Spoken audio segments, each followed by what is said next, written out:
All right, Thursday, July 28th. I'm Tom Novak. Thank you for joining me for this update that'll focus on a rather pleasantly start to the weekend. And then Sunday is pretty interesting as far as thunderstorms are concerned. And we'll get into that here just a little bit. And then it still looks relatively warm to hot as we head into much of next week. Look at the visible satellite loop. And no doubt we have a circulation that's coming straight out of the north and northwest now across Minnesota and northern Wisconsin as a low pressure system over Ontario, located right about a little bit further east, is now pinwheeling off to the east. And on the backside, we get these cumulus clouds. And yes, they are leaking a few showers. In fact, let's just take a look at them. A perfect example of popcorn showers.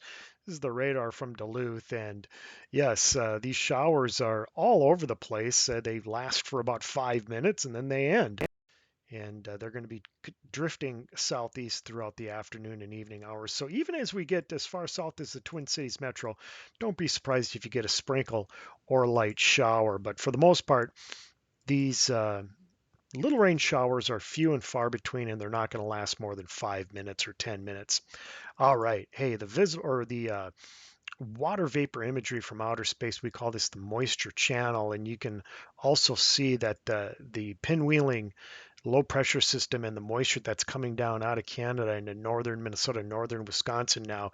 Eventually, that system is going to pull off to the east, and a strong front. That low pressure across Ontario has driven this strong front south of Minnesota. That's the reason why we're much cooler today than we have been in recent days. But eventually, that front's going to start to pivot back north and east into the upper Midwest. And the jet stream, the river at 30 to 35,000 feet, kind of shows this.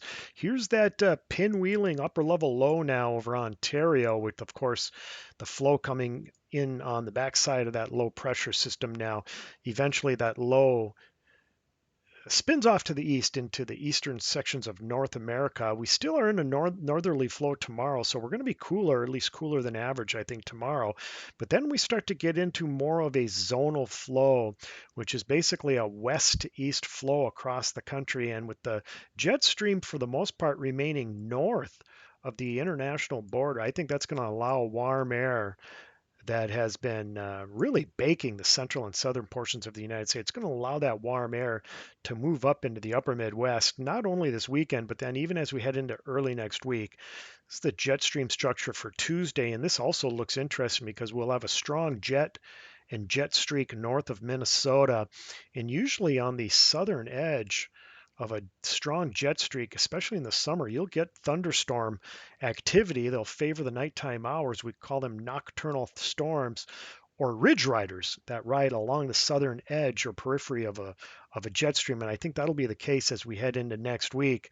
But the message here is that eventually a large heat dome is going to develop over the central portion of the United States as we head into later next week and weekend, and that's going to allow desert southwest air to push north and east into the upper Midwest. Now, focusing on Sunday, because I do think there is the potential for severe weather across portions of Minnesota and Wisconsin on Sunday.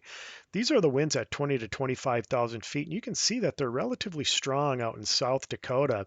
And then as we go down in our atmosphere to about 5,000 feet, look at how the winds have now turned to the south and southwesterly direction, and they're still strong. So we have a low-level jet coming up into eastern Minnesota and southern Minnesota on Sunday evening, along with a pretty strong mid-level jet. So we're getting some turning in our atmosphere, and I won't be surprised if that generates quite a few thunderstorms across Minnesota and northern Wisconsin.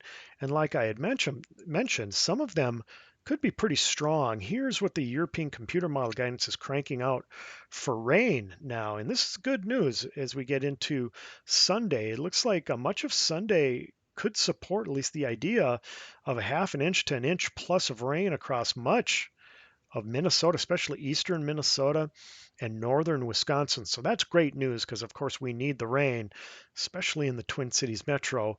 And yes, there is another opportunity for it as we head into Sunday, the way it appears, of this weekend. All right, here's your extended forecast Just a beautiful day tomorrow. Pleasant, dry, low humidity levels.